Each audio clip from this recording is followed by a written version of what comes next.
مسلم کے الفاظ ہیں کہ میں بندے کے گمان کے قریب ہوں جیسا مجھ سے گمان کرے. اسی تو میں اکثر آپ لوگوں کو کہتا ہوں کہ آپ اللہ سے دعا کریں اللہ ہمیں بغیر حساب و کتاب کے جنت میں داخل فرما. آمین ثم آمین. بس یہ گمان رکھیں اے اللہ میں اس قابل نہیں ہوں. کوشش رکھیں گمان اچھا رکھیں. اچھا پھر بخاری مسلم کی اس حدیث کے آگے الفاظ ہیں کہ جب میرا بندہ مجھے دل میں یاد کرتا ہے نا میں اسے دل میں یاد کرتا ہوں, اور جب وہ کسی مجلس میں اوپنلی مجھے یاد کرتا ہے تو میں اس سے بہتر مجلس فرشتوں کی مجلس میں اسے یاد کرتا ہوں. سبحان اللہ. پھر آگے الفاظ ہیں جب میرا بندہ میری طرف ایک بالشت بڑھتا ہے میں اس کی طرف ایک ہاتھ بڑھتا ہوں, اور جو میری طرف ایک ہاتھ بڑھتا ہے میں اس کی طرف دو ہاتھ بڑھتا ہوں. اگر وہ میری طرف چل کے آتا ہے میں اس کی طرف دوڑ کے آتا ہوں. ٹھیک ہے, تو یہ اللہ تبارک و تعالیٰ نے پروٹوکول انسان کو دیا. اور مسلم شریف میں آگے الفاظ ہیں کہ پھر وہ میری بارگاہ میں اگر اس حال میں پیش ہوا کہ اس نے میرے ساتھ کسی کو شریک نہ ٹھہرایا ہوا تو میں اس قدر مغفرت کے ساتھ اس کے ساتھ ملاقات کروں گا. بڑی بات ہے.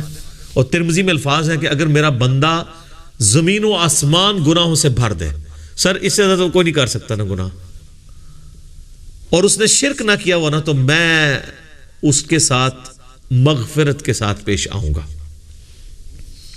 اچھا اس سے بعض لوگ یہ سمجھتے ہیں بس شرک نہ کرو اور جو مرضی کرو. سر نماز چھوڑنا بھی شرک ہے. نماز چھوڑنا کس کی پیروی اور عبادت ہے؟ شیطان کی. تو شرک کر دیا آپ نے. ڈاکٹر سراج صاحب ایک جملہ بولا کرتے تھے, میں کہتا ہوں نہیں وہ گولڈن کوٹ ہے ان کا. وہ کہتے تھے دنیا کا ہر خیر توحید کے شجر مبارکہ کی شاخ ہے, اور دنیا کا ہر گناہ شرک کے شجر خبیثہ کی شاخ ہے. یہ کیوں آیا قرآن میں افرائیت من اتخذ الہہ ہوا. اے نبی اس شخص کو دیکھا جس نے اپنی خواہش نفس کو اپنا خدا بنا لیا. جو بندہ فجر کے وقت اپنی نیند چھوڑ کے اٹھتا نہیں ہے نا اس نے نیند کو اپنا خدا بنا لیا, گویا کہ وہ اس درجے میں شرک میں مبتلا ہو گیا. اسی تو ابراہیم علیہ السلام کو کہا گیا ہے وَمَا كَانَ مِنَ الْمُشْرِكِينَ. ایک کہنے نو بڑی چھوٹی گل ہے, اسی بھی سارے دعویٰ کرنے ہیں جی مَا كَانَ مِنَ الْمُشْرِكِينَ میں ہم بھی ہیں. نا جناب, ابراہیم علیہ السلام ایسے پکے مواحد تھے کہ اگر بیٹی کی قربانی کی باری آئی تو اس کو ذبح کرنے کے لیے تیار ہو گئے. بچے کو بیابان میں چھوڑنے کی باری آئی ادھر تیار ہو گئے. یعنی انہوں نے کہیں پہ اپنی مرضی رکھی نہیں ہے. اس لیے اللہ نے ان کو کہا کہ وَمَا كَانَ مِنَ الْمُشْرِكِينَ. ورنہ دے اللہ فضل لکھاں دے تو انہوں اتھے بھی مواعد مل جان گے, پر ابراہیم والا مواعد نہیں ملے گا. جو وَمَا كَانَ مِنَ الْمُشْرِكِينَ کی ڈگری ہے وہ یہ ہے کہ انہوں نے کسی معاملے میں نفس کو آگے نہیں رکھا. تو سر یہ آپ کو کروڑوں میں بھی ایک ملنا مشکل ہو جائے گا. تو اس بندے کے لیے تو واقعی پھر کیا ہی بات ہے اس کی جو اس لیول کا مواحد ہو جائے. وَمَا كَانَ مِنَ الْمُشْرِكِينَ. وہ تو جناب مسند احمد میں حدیث ہے, مشکات میں بھی آئی ہے, جس نے دکھلاوے کے لیے نماز پڑھی اس نے شرک کیا, جس نے دکھلاوے کے لیے روزہ رکھا اس نے شرک کیا, جس نے دکھلاوے کے لیے صدقہ کیا اس نے بھی شرک کیا. حالانکہ جو نماز پڑھ رہا ہوتا ہے وہ اس بندے کی عبادت نہیں کر رہا ہوتا جس کو وہ دکھانا چاہ رہا ہوتا ہے. ابن ماجہ میں تو یہاں تک حدیث ہے کہ اگر کسی نے اپنا سجدہ یا نماز لمبی کر دی نا اس خیال سے کہ اسے کوئی دیکھ رہا ہے تو وہ بھی شرک میں چلی جائے گی. اور اللہ کہے گا یہ اسی کے لیے پڑھی ہے. اچھا اللہ کتنا ڈاڈا ہے. حالانکہ اللہ سے آپ ڈیبیٹ تو کر سکتے ہیں کہ اللہ اس کے لیے کیسے پڑھی ہے. سجدہ تجھے کیا, اسے تو میں اپنی طرح کا انسان مانتا ہوں, معبود تجھے مانتا ہوں, مجھے کدھر اس کے کھاتے میں ڈال دیا ہے. ہاں اگر اسے ریاکاری کی ڈیفینیشن پتا ہوگی نا اور اللہ تعالیٰ کا غیرت مند ہونا پتا ہوگا نا تو اللہ سے بڑا غیور کوئی نہیں ہے.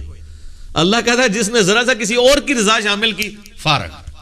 اسی لیے ریاکاری کو کہا گیا ہے شرک اصغر, چھوٹا شرک. یہ بڑا کریٹیکل معاملہ.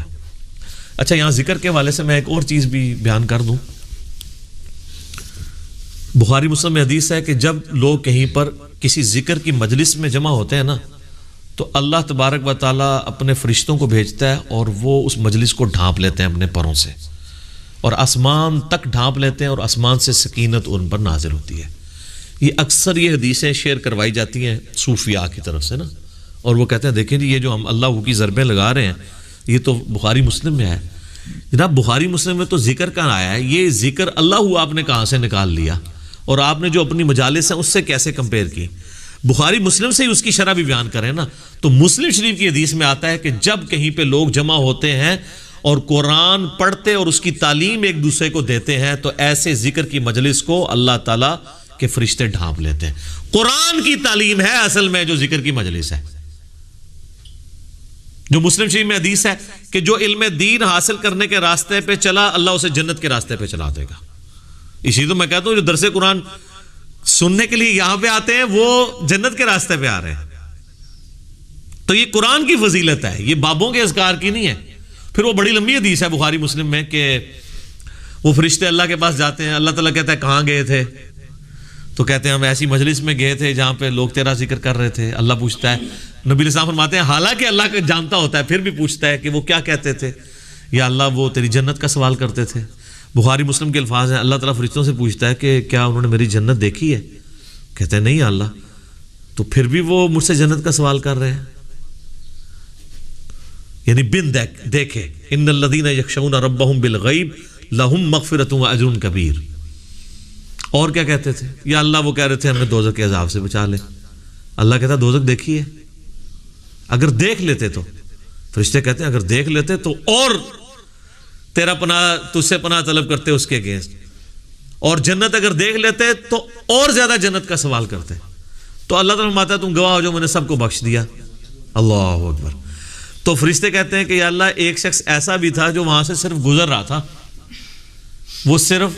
وہ اس کو اٹینڈ کرنے کے لیے وہاں نہیں بیٹھا تھا, اس علمی مجلس کو, ذکر کی مجلس کو, درس قرآن کو, بلکہ وہ تو صرف اس لیے تھا میں دیکھوں یہ کیا کر رہے ہیں, تو وہاں پہ بیٹھ گیا. تو اس کو بھی بخش دیا جائے. تو اللہ تعالیٰ فرمائے گا کہ یہ اہل علم کی مجلس, اہل ذکر کی مجلس, اہل ذکر بابے نہیں سر, نہ قرآن سنت علم انبیاء کی وراثت, یہ ایسے لوگ ہیں کہ ان کے پاس بھی کوئی بیٹھ جائے نا تو اللہ تعالیٰ فرماتا ہے میری غیرت نہیں گوارا کرتی کہ میں اس کے ساتھ کوئی اور معاملہ کروں, اس کو بھی میں نے بخش دیا. تو یہ جو کہتے ہیں نا اولیاء اللہ کی نسبت کام آتی, بالکل آتی سر. وہ ولی کتاباں والے ولی نے جڑے ولی یہ کہن تانوں کہ جی رفع دین اس واسطے ہوندا سی کہ بت رکھ کے آندے سن, اور رفع دین کرنا مکھیاں مارنا ہے. جو ولی رفع الدین کا مذاق اڑائیں وہ شیطان کے ولی ہیں, ولی اللہ نہیں ہے. وہ تو دشمن ہوئے ہیں جو اپنے بابوں کا دین آپ کو سکھا رہے ہیں, کتابوں کا نہیں.